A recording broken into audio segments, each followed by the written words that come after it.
So, boxing fans, we're going to do a quick little video on Sam Soliman versus Jermain Taylor. And this is a bit of a shit fight, really, but I want to get a few people's opinions on it. We got Paul and we got Chris. Firstly, we're going to move over to Paul first. What do you reckon about this fight, Paul? Just tell me what you think about the fight, I guess. All I can think of is, why the fuck is it happening? Jermain Taylor hasn't fought in about a year and a half, I don't think.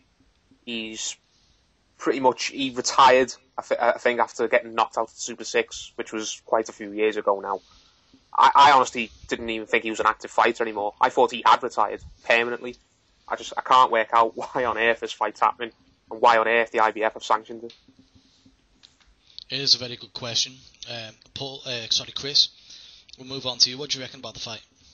It's a pretty poor fight, to be honest, but I suppose Sam Soliman deserves a little bit of a shot against a pretty shot opponent, if you like. And the Aussies at least know Jermain Taylor because they were Olympian in Sydney. I think he ended up winning a bronze medal, so I'm all right with Soliman getting an easy fight, but not convinced Jermain Taylor should be in it, to be fair.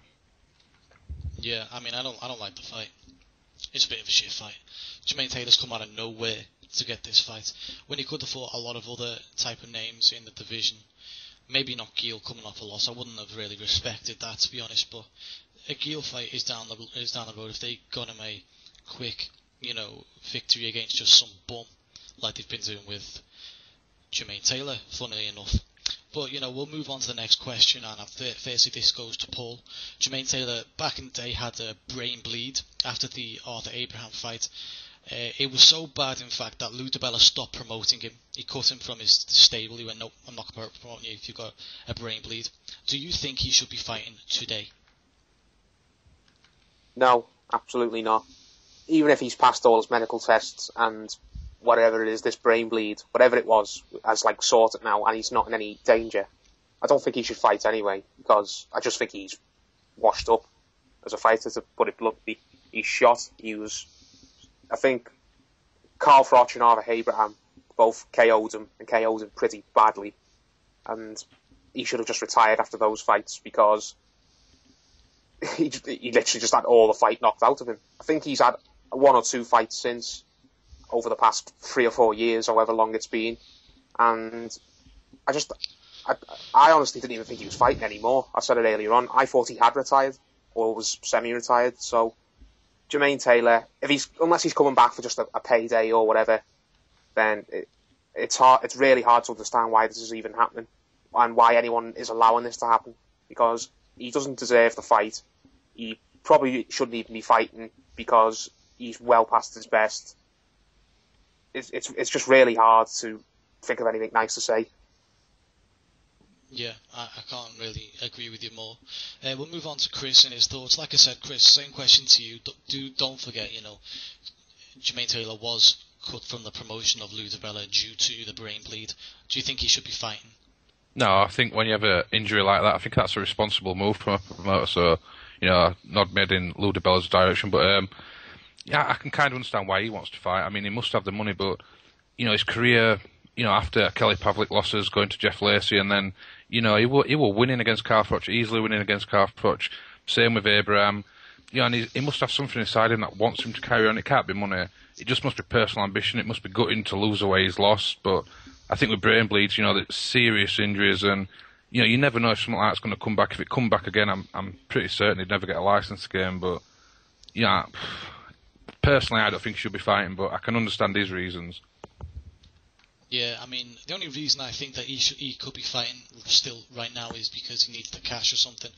This is what I don't like about some fighters. Towards the end of their career, fighters make half decent money. They don't make great money, but they should be investing, keeping a bit of money aside, and trying to put it into some kind of business towards the end for something they do after boxing. And I mean, I don't mean like a massive business like I don't know, like Donald Trump style business. I mean, I'm talking about, why don't they just buy a sweet shop or something that that makes a little bit of money, something like that, or a bar or something. Why don't they do that? Or like a Italian restaurant if they're Italian.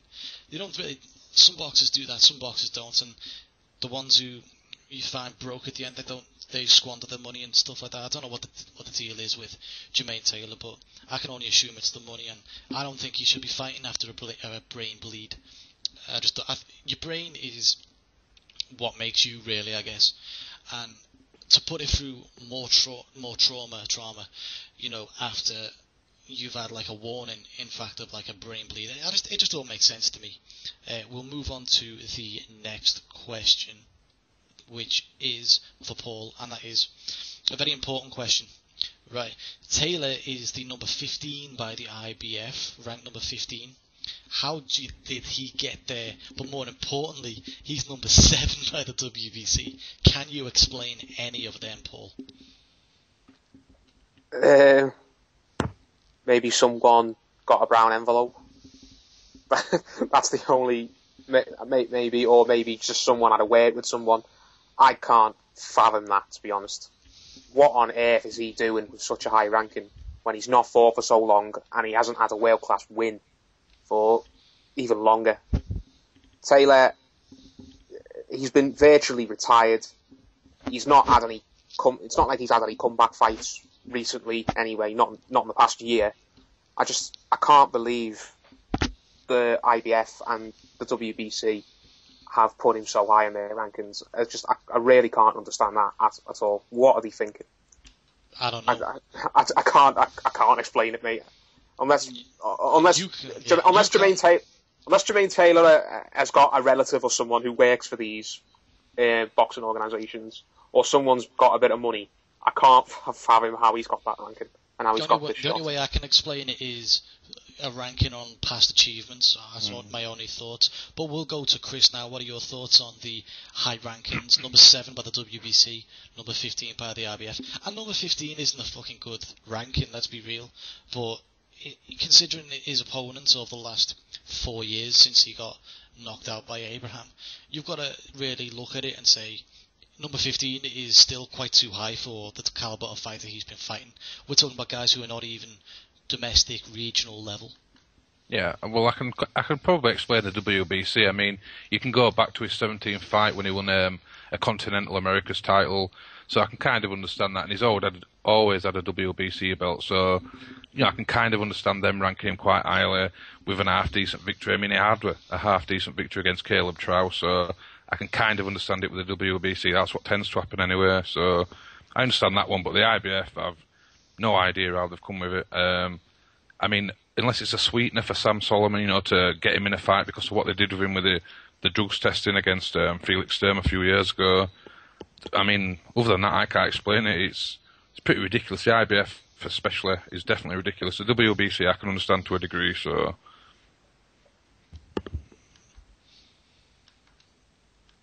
Kept myself on mute there, sorry. Yeah. I mean, yeah, I honestly, there's a few different ways of looking at it, like we've said, he's got a history with the WBC, maybe that's the, past achievements may come into why he's ranked, which is totally wrong, by the way, because rankings, in terms of anything, pound for pound, or just rankings in terms of this and that, should be always done on recent career achievements, as in, in the last year or so. I don't understand how people can count people's past achievements in, talking about anything, including pound for pound. I mean, I'm just going off on a tangent here, but I want to make this point. If we're saying past achievements should count to pound for pound rankings, then surely people like Jermain Taylor, who is a good world champion, people like Bernard Hopkins, who is still relevant today, but even more relevant in the past, people like, what's his name, James Toney, and Roy Jones Jr., they should all be in the pound for pound rankings based on their past achievements, opposed to what they're doing today. And that's wrong in my opinion, and it should be in everyone's opinion really. But, obviously some fans will talk shit about that, but like I said, I can only see it through past achievements, and I think that's wrong. But then again, I don't really talk about the IBF and their bullshit. As we all know, it goes on, so we'll move on from there. The next question I've got for you, Paul, is Soliman actually did call out Triple G, and now he's facing Jermain Taylor. What was the point in that? Was it just to get relevant, or what did you make of it, Paul? Just tell me what you make of it. Yeah, mate. Just to get the fans talking about him, basically. To be honest, he's not going to fight Golovkin unless he gets an absolute fortune, an absolute truckload of money, because fighting Golovkin is pretty much just a guaranteed loss for most people. And Soliman, he called him out because he doesn't want to look like a chicken shit. He knows that Golovkin wants to fight him, and Soliman. I'm trying to figure out what to say. Yeah, I've already said it really. He called Golovkin out, or at least called him out, pretended to call him out, just to make the fans interested in him, to make sure that he stayed in the fans' minds. Really, that's it. That's all you can say. He doesn't really want to fight Golovkin, not unless he gets paid absolutely loads. Mm-hmm. Yeah, I pretty much agree with that. Chris, your thoughts? Why did he call out Golovkin and then, not fight him?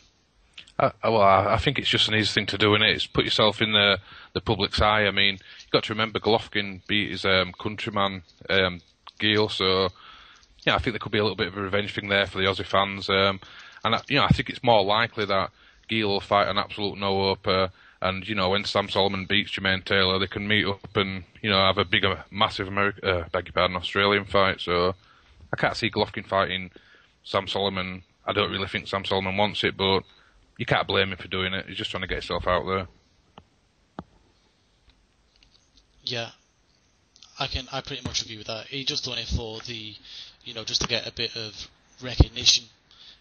Make sure he's relevant and stuff. And actually, I wouldn't be too arse with it if he fought Jermain Taylor, beats Jermain Taylor, and then fights Triple G. That wouldn't be as bad. He's allowed an easy fight. Everyone has one. Let's be honest. Everyone does it.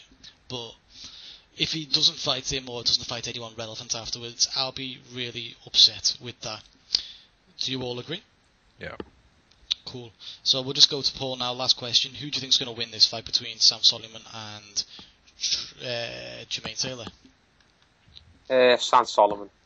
And he'll win it in pretty dominant fashion, to be honest. I know Soliman's older than Jermain Taylor is. I think Jermain Taylor's about 35, 36, and Soliman's about 40, but at the end of the day, he's the more active fighter. He's the fighter who's not coming off a load of injuries. Yeah, I'd like to see Jermain Taylor win it, if I'm quite honest, despite the fact that he absolutely should not be getting this title fight. It would be a nice little, comeback story if he does manage to win after everything that's happened, but unfortunately, in boxing, fairy tales don't really happen very often. So yeah. Follow-up question. I've got a follow-up question. If Jermain Taylor beats Sam Soliman, who would you expect him to fight? And it will be someone towards the top of the table. Let's talk about other championship unifications. Who would you like him to fight, and who would you not like him to fight? I know. Like you just said, fairy tales do not happen. I know what you're hinting at, mate. If Jermain Taylor fought Golovkin, I think I'd call the police. I would too. I would not want to see that fight. I would call the police on whoever made that fight, and I would call an ambulance to be there. Yeah. I really hope. I'd like to see if Jermain Taylor manages to somehow win this fight. I'd like to see him retire as a champion, but I definitely don't see that happening. I could see Soliman just beating him by a wide decision, to be honest. Yeah. Chris, what are your thoughts on who's going to win this fight? Oh, well, I think Jermain Taylor will probably dominate early on, the first 3 or 4 rounds, but, his stamina is so questionable nowadays, and, the fact he's had injuries throughout his career, the brain bleed is so worrying. But, I think he'll probably dominate the early part of the fight, and, Sam Soliman, you look at his record, and there's no problem with him going 12 rounds, so I can see a late stoppage for Sam Soliman. I hope Jermain Taylor wins, but Soliman, probably late stoppage for me. Yeah. Well, like I said, I think Sam Soliman will win. Just like Paul was talking, actually, I would honestly not rule out a Jermain Taylor victory, because one of the things I've noticed is some of these Aussie guys are really overrated. One of the guys I was thinking of was, do you remember when Danny Green, the Green Machine, beat, what's his name? What was the guy he beat? He beat Roy Jones Jr. Yeah, to become a legend, you've got to defeat a legend. That's the one. And who did he lose to? Fucking everyone. It was it? Did he lose to? No, not Roy Jones. And Green, the Green Machine. He lost to was it Tarver? I think he got knocked out by Tarver. Yeah, it was Antonio Tarver. Yeah. Yeah. And then he lost to that Polish guy back up at cruiserweight. Yeah, I'm just thinking, it could be something like that happens again. Jermain Taylor goes over and knocks him out, maybe, so it shows how overrated he is. But yeah, other than that, either way, Sam Soliman, I'd like to see him fight Triple G if he gets through that fight with Jermain Taylor. But if Taylor wins, I do not want to see him fight Triple G. Let me repeat, I do not want him to fight Triple G because I'm not into murder, I just can't accept murder.